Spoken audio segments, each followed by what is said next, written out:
Ayush Mehta standing here as an anchor of today's assembly.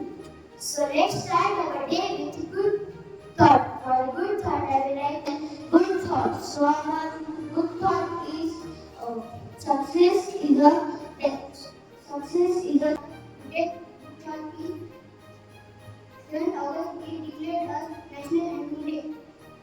7 August is Krishnaraj लेकर आहे. मी आज तुम्हाला काही मराठीच्या ठळक बातम्या सांगणार आहे. पहिली, पुन्हा बोयस मेडिकल कॉलेजचा पूर्वाभ्यास.